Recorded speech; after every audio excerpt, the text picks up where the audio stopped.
साथियों नमस्कार। Take legal S4 channel पर मैं राजन शाह एडवोकेट आप लोगों का स्वागत करता हूं। साथियों आज मध्य प्रदेश के सभी अधिवक्ता साथी न्यायालयीन कार्यवाही से विरत हैं, यानी न्यायालयीन कार्यवाहियों में उपस्थित होकर कोई भी कार्य संचालित नहीं करेंगे आज से लेकर 25 तारीख तक, यानी कि आज 23 तारीख से लेकर 25 तारीख तक न्यायालयीन कार्यवाही से विरत रहेंगे। इसका मुख्य कारण क्या है साथियों?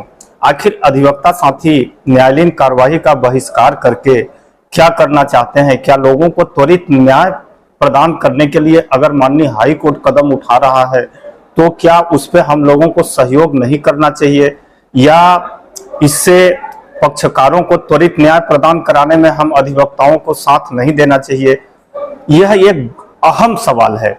सबसे पहले सवाल उठता है साथियों कि क्या माननीय हाई कोर्ट जो 25-25 प्रकरण प्रत्येक न्यायालयों में लिस्ट किया गया है 5 फरवरी के आदेशानुसार, सभी न्यायालयों में 25 प्रकरण लिस्ट किए गए हैं और यह निर्देशित किया गया है कि उपरोक्त प्रकरण को समय सीमा के अंदर यानी 3 महीना के अंदर निराकृत किया जाए। तो क्या यह जो फरमान सुनाया गया है माननीय हाई कोर्ट के द्वारा यह उचित है? तो इसमें हमें ऐसा प्रतीत होता है कि यह कतई उचित नहीं है, क्योंकि त्वरित कार्यवाही करने से ऐसा नहीं होना चाहिए कि कोई पक्षकार न्याय पाने से वंचित हो जाए। साथियों मैं बहुत दुख के साथ कहना चाहता हूं, इसी 25 प्रकरण में मेरा एक प्रकरण लिस्ट था। उस प्रकरण में डे बाई डे कार्यवाही हो रही थी। जैसे ही वादी साक्ष्य समाप्त हुआ, प्रकरण को प्रतिवादी साक्ष्य के लिए नियत किया गया। जिस दिन प्रतिवादी साक्ष्य था उस दिन प्रतिवादी अपना साक्ष्य लेकर न्यायालय में उपस्थित था, लेकिन न्यायालय के द्वारा बोला गया कि लंच के बाद आपका बयान अंकित किया जाएगा। जैसे ही लंच का समय हुआ तभी प्रतिवादी के फोन पर मैसेज आया, फोन किया गया कि तुम्हारे लड़के का एक्सीडेंट हो गया है, और वह प्रतिवादी आनन फानन में घर चला गया। हमने न्यायालय को बताया, निवेदन किया कि हजूर प्रतिवादी के लड़के का एक्सीडेंट हो गया है, उसको नेहरू हॉस्पिटल में भर्ती किए हैं, लेकिन नेहरू हॉस्पिटल वाले भी रिफर कर दे रहे हैं बनारस के लिए। अतः आज जो प्रतिवादी साक्ष्य है उसको स्थगित किया जाए। माननीय न्यायालय के द्वारा बोला गया कि नहीं, मैं ऐसा नहीं कर सकता, यह लिस्टेड प्रकरण है, यह 25 वाले प्रकरण में लिस्टेड है, इसमें आप साक्ष्य दीजिए या वीडियो कॉलिंग के माध्यम से लड़के की स्थिति दिखाइए, उसका पर्ची भेजिए। अब देखिए, अगर कोई व्यक्ति जीवन और मौत से मर रहा है, उसका बच्चा मर रहा है, वो आईसीयू में है, उस कंडीशन में वह वीडियो कॉलिंग करके माननीय न्यायालय को सूचित करे, यह भी उपयुक्त नहीं है। तो इससे ऐसा प्रतीत होता है कि जो भी कार्यवाहियां हो रही हैं माननीय हाई कोर्ट के निर्देशानुसार, यह प्रकरण निश्चित रूप से त्वरित सुनवाई होना चाहिए, लेकिन ऐसा भी नहीं होना चाहिए कि त्वरित सुनवाई से कोई भी पक्षकार न्याय पाने से वंचित रह जाए,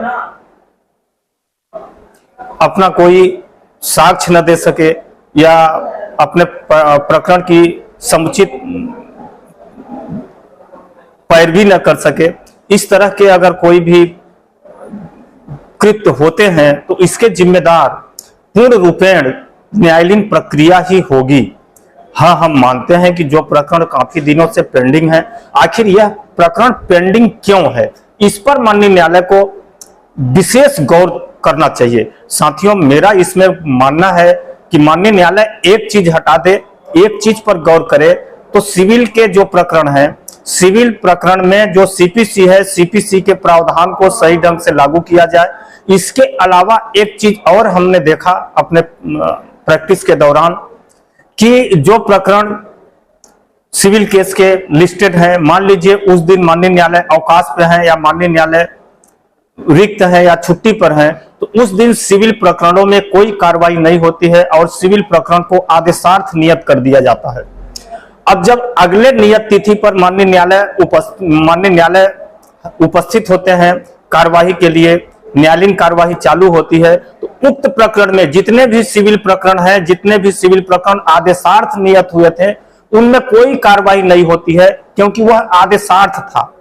उसमें पुनः एक डेट लिया जाता है और फिर अगले डेट में उस पर कार्रवाई होती है। तो यह इस प्रक्रिया पर माननीय हाई कोर्ट को गंभीरता से विचार करना चाहिए कि जिस तरह से राजस्व न्यायालयों में होता है, अगर माननीय न्यायालय रिक्त है तो आदेश पत्रिका में पूर्वत कार्रवाई लिखा जाता है कि जो भी कार्रवाई है वो पूर्वत रहेगी।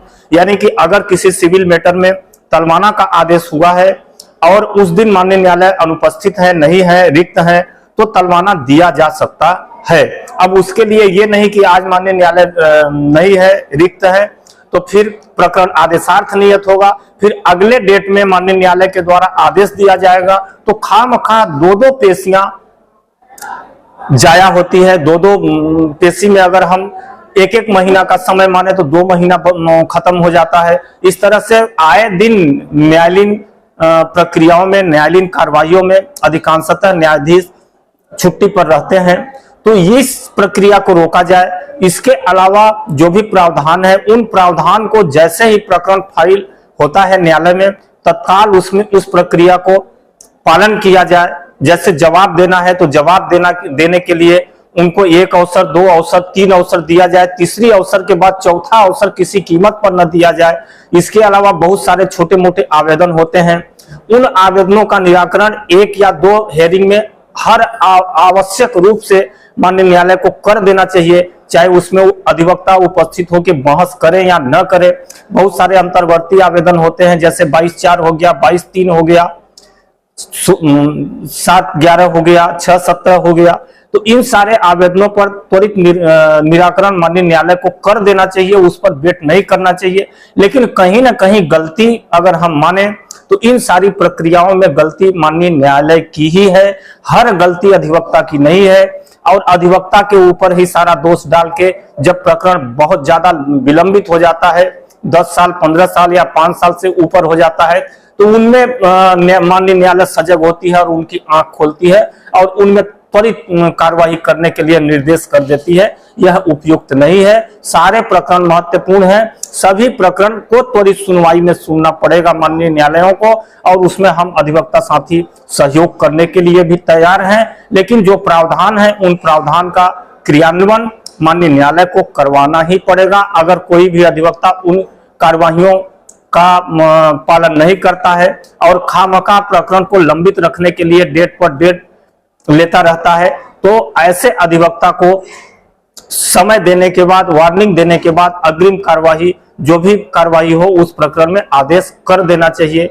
साथियों, इन्हीं बातों के साथ मैं आज इस प्रतिवाद दिवस का समर्थन करता हूं और मैं प्रदेश भर के अधिवक्ताओं से आह्वान करता हूं कि आप लोग इस जो बहिष्कार है न्यायालयीन कार्रवाई का, इसमें सहयोग करें और जो ये 25-25 प्रकरण लिस्ट किए गए हैं, इन प्रकरणों को माननीय हाई कोर्ट जो आदेश दिया है उस आदेश को वापस ले।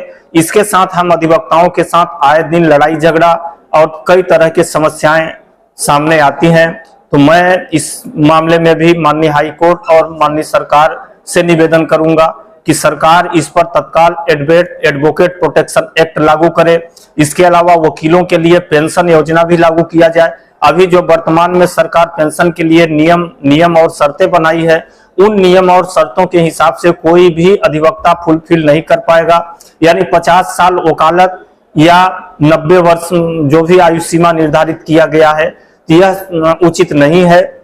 इसको घटाकर जो पेंशन आम कर्मचारियों को दिया जाता है 60 या 65 वर्ष के आयु के बाद प्रत्येक अधिवक्ताओं को एक निश्चित पेंशन राशि दिलाई जाए। इसके अलावा अधिवक्ताओं का सामूहिक बीमा कराया जाए, सभी अधिवक्ताओं का बीमा कराया जाए, ताकि कोई भी अधिवक्ता के परिवार का कोई व्यक्ति या कोई सदस्य बीमार होता हो तो उसके लिए दवा इलाज भी सुचारू ढंग से हो सके, उनको आर्थिक संकट का सामना न करना पड़े।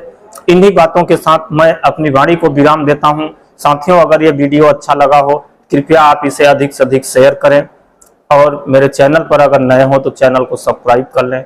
साथियों, नमस्कार।